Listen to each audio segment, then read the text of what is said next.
The SA Rally Championship, the Hitachi Tools Tour Natal Rally. It's the 45th running of this event, and after a 5-month break in action, Sorrel, how much has changed? Well, a lot has changed, but nothing's really changed. We've basically got the same teams, a few cars here and there, a new car for Toyota, but essentially it's going to be the same guys competing for the title. Maybe a bit stronger in four-wheel drives, but otherwise I think we're about the same. But I'm sure they'll get up to speed pretty quickly. And it's a new year, but essentially the same script as last year. You're right, nothing's changed except that we got 16 N4 cars, so you know the pure numbers are counting against us. And some say that you cost yourself the championship last year. Are you going to have any different approach this year? No, I wouldn't agree to that. I think we had a hard run on the championship, but you know, a championship's made up of a lot of things, and a lot of cars have to fall in place. You know, performing well and winning the stages is probably 10% of what you need to win the championship. But barring any mishaps, it's still a three-man race, really. It is, yeah. I think we're the three guys going for a win, but I don't think we can rule out a serious attack from the N4 cars. You know, we three guys living at the limits at the front and looking for places to get punctures, and then you got 16 N4 cars having which we would describe as a relaxed drive behind us, because you know they're probably running 9/10, but they're not taking the risks that we have to take to stay in front. So I think that you through the season you would find one or two of those cars actually winning an event, and a guy like Fernando Rueda certainly got the confidence in himself, and also Visser is now joined that squad, and I think they're all young guys with a lot of drive, and they'd love to show us what they can do. Close to the country. Yeah, unfortunately the new car didn't arrive. It docked yesterday, so it was no point in rushing and getting it here. It'll be ready for the Rally of South Africa. It's the latest version, it's the Evolution 8.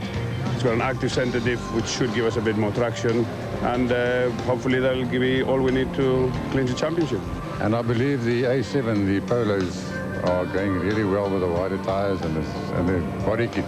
Yeah, you know, but just looking at them, there's not much difference between the cars, really. So I think, yeah, we could expect a surprise or two, maybe.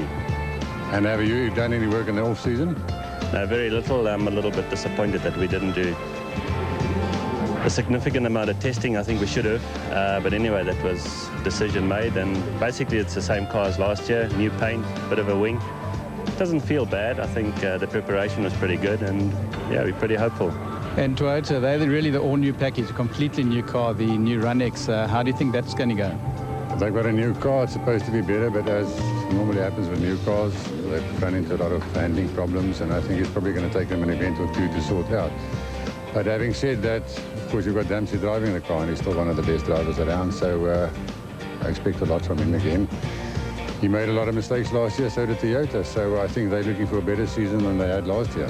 Fernando Rueda ended up the best of the lot last year, or the quickest. He was in a position to win a few times.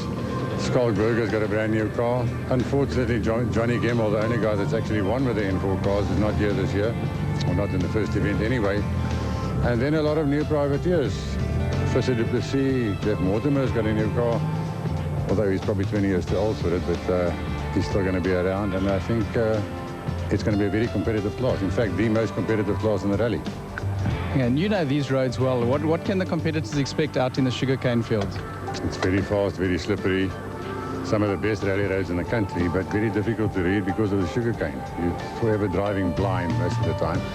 So it's going to be a good event, and it's the type of event where you only break your car off the road and not on the road. Used to the navigator or the team has got to get used to each other. But looking forward to the event. The opening rally of the year kicked off with a short round-the-houses type stage in the car park of the Gateway Shopping Centre in Umhlanga Rocks. Last season's championship runner-up Enzo Kuhn and new navigator Guy Hodgson led the 52-car field away in their Class A8 Sasol Volkswagen Golf, with high hopes of going one better this time round. After winning the Class A6 title last year, JP Damso and Cooper's Frey moved up a class to A7 in a new team total Toyota Corolla. They made a good start too, sharing the stage win with class rivals Jürgen Fecken and Dave Levkowitz in a Sasol Volkswagen Polo Player. Now in its 45th year, the bulk of the Tour Natal traditionally makes its way through the sugarcane fields of the region. Stage 2 saw the start of the rally proper, moving on to the fast and slippery gravel stages. Kuhn and Hodgson were quickly in the groove, setting second fastest time over the 16.5-kilometre test. Former champion Serge Damso, once again teamed with Robert Paisley in the new Castrol Toyota Run-X, started the event a worried man. Brief pre-event testing had shown the handling of the car to be awkward. Let's watch from the in-car camera just how hard he had to work behind the wheel and look out for the overshoot.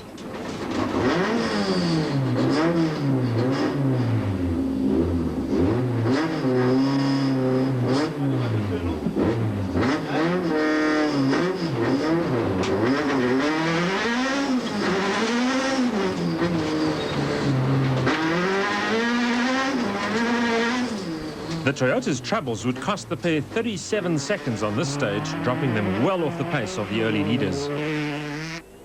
The in-car camera in the Sasol Volkswagen Golf of Jan Habich and Douglas Judd highlights the higher level of confidence Habich has in his car compared to Damso in the same stage. Let's listen in on the action. 600 meters.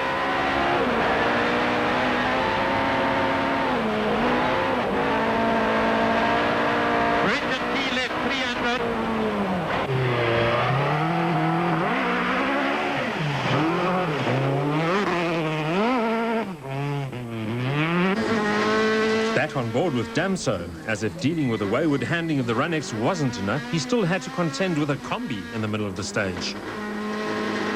The Run-X is a brand new car built at Toyota's Motorsport Workshop in Johannesburg. It features a completely new suspension system and drivetrain, and it is the solid beam rear axle that was the root cause of the handling problems. The setup left the rear end wanting to swap ends constantly, preventing Damso from looking for the limit of the car's abilities. Back with reigning champions Habich and Judd in the Golf.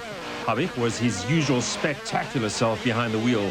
Having been involved in a title battle with teammate Kuhn throughout last season, much the same was expected this year. The Italian was therefore determined to get his campaign off to a winning start, unlike in 2002 when he had to settle for second place behind Kuhn on this event.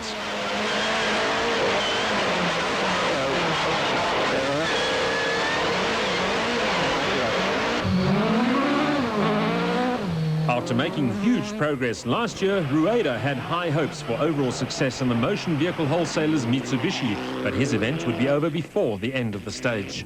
Etienne Lawrence and Andre Vermeulen were bang on the pace out of the starting blocks in their team total Toyota Corolla, setting the fastest stage time by 6 seconds.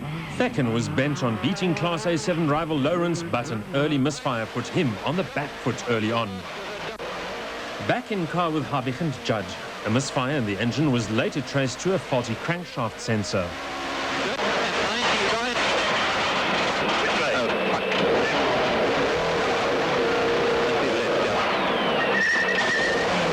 Together with a wrong slot, nicely caught on camera, it cost the pair 24 seconds to stage winners Lawrence and Vermeulen.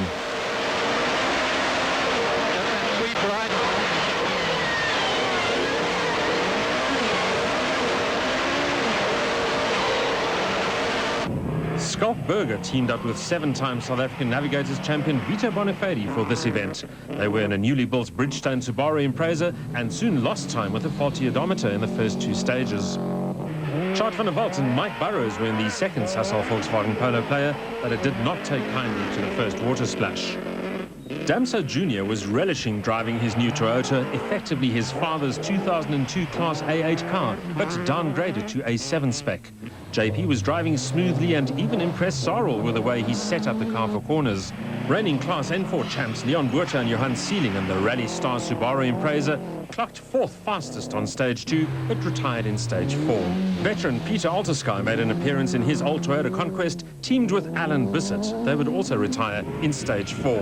The new top car Bosch E46 BMW of Cliff Blackman and Johan Klaassen was also completed late in the day, which prevented any pre-event testing. The duo was simply hoping to make it to the finish, something they had failed to do for the previous 6 years, and they would suffer the same fate again.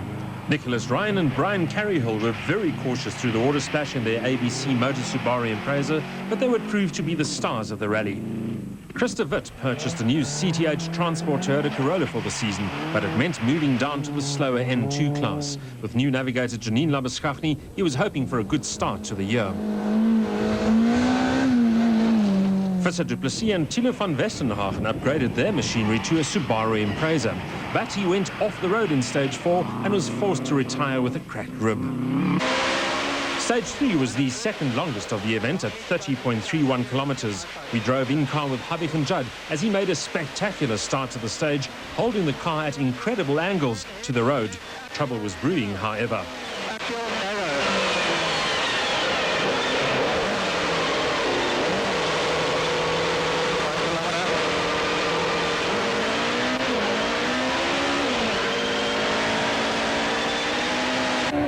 Meanwhile, Kuhn was involved in a tough battle for the lead with Lawrence in the Total Toyota. This stage went to the Natal Golf, but it was close, just 2 seconds separating the pair. Kuhn was going to have to work hard to repeat his win of a year earlier. Damso was still driving the Runex as fast as he dared, but it was not fast enough to keep pace with the leaders. Not helping his cause either was a misfire that prevented the car from revving properly. The 8-time South African champion finished 11 seconds off the winning pace.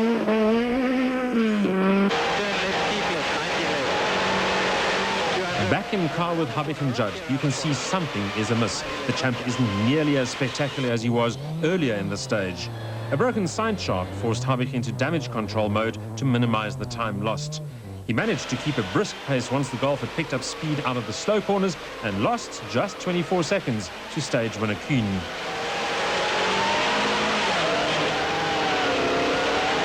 Habib is a 4-time winner of the South African Championship. Should he win the title again this year, it'll be a hat-trick of wins for him, a feat not achieved since Damso's 5-in-a-row winning streak from 1992 to 96.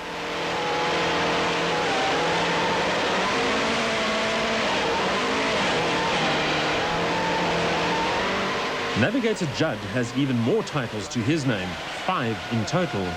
However, he has a long way to go before eclipsing Frans Bossel's record of 11 titles.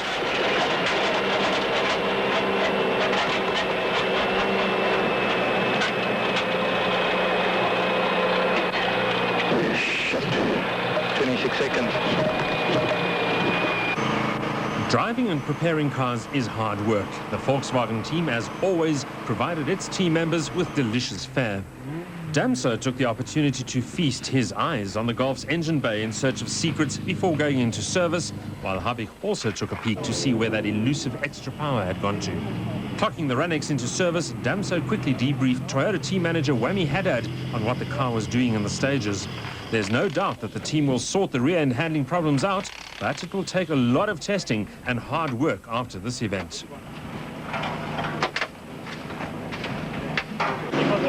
Habib was quick to jump out of his car and get the crew working on the broken side shaft, spurring them on as they got to work.